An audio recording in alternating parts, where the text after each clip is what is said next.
Soon afterwards, we see Marlowe traveling by a French steamer to the Congo, and he takes charge of a steamboat of which he has been appointed the skipper or the captain. Now, what he witnesses in the course of this journey shocks him, and we get a description of the grim and horrifying conditions prevailing in the Congo during Conrad's time.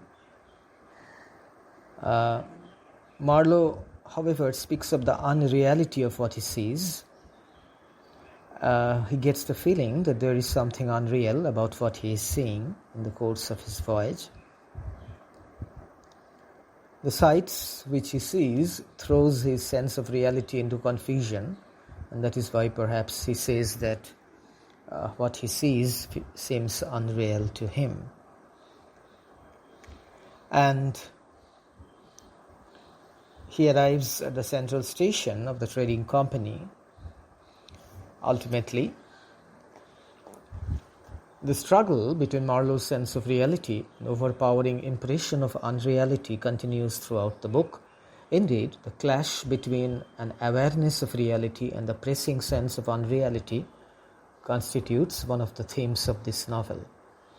The clash becomes more pronounced after Marlowe has taken charge of his steamer as its skipper and begins his journey over the Congo River in the company of the manager of the central station.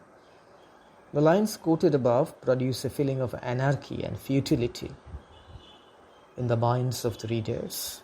And in fact, these lines show Conrad's own reaction to his experiences during his voyage to the Congo. Marlowe's real job begins when he takes charge of the steamboat which was lying at the bottom of the river Congo, and which had to be pulled out and repaired before it could be set afloat on the river.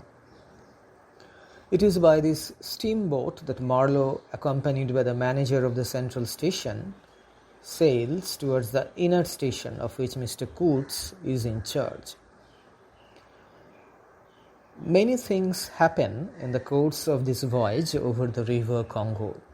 These happenings bring to our minds most vividly the conditions of life of the savages and the activities of the white men visiting these parts for exploration or for trade. The account of these happenings is most shocking and even horrifying. The injustice and the cruelties meted out by the white men to the savages are fully conveyed to our minds, as are the ignorance, the superstitions, and the utter backwardness of the natives. In the midst of all this, what catches our attention most is the figure of Mr. Kurtz.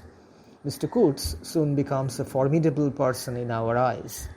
Indeed, he acquires really Herculean dimensions.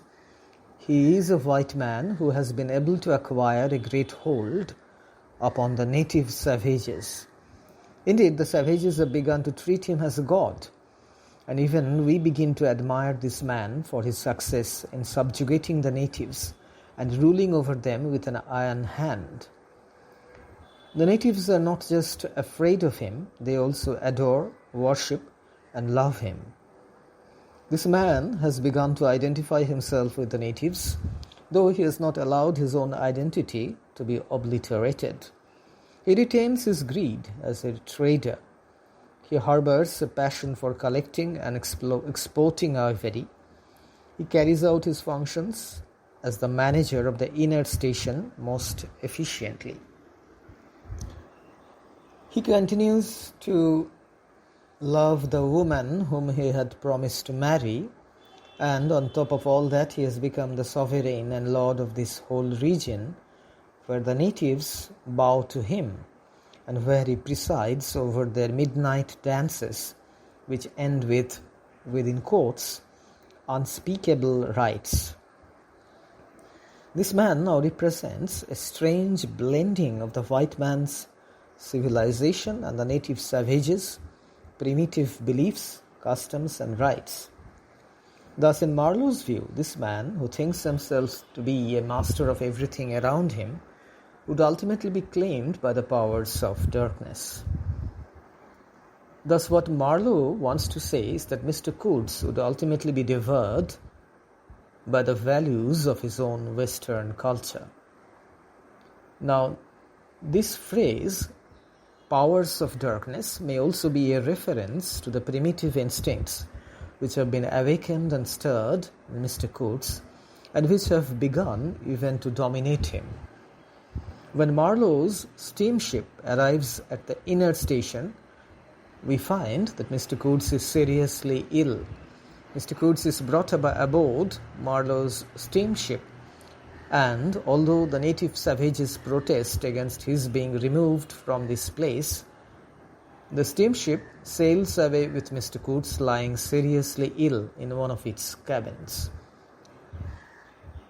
On the way, Mr. Coates dies, and the rest of the story is only the epilogue. Thus, the country of the Congo embraces most of the basin of the river Congo. This African country has a very narrow outlet to the Atlantic Ocean at the mouth of the river Congo. It was established as the Belgian Congo under the sovereignty of King Leopold II of Belgium. In course of time, the country gained its independence from Belgian rule.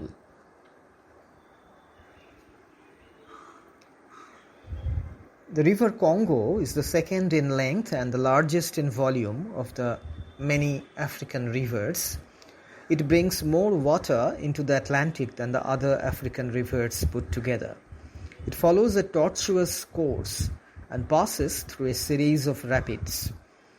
Before Conrad sailed over this river in 1890, it had been explored successfully by an explorer who was called H.M. Stanley.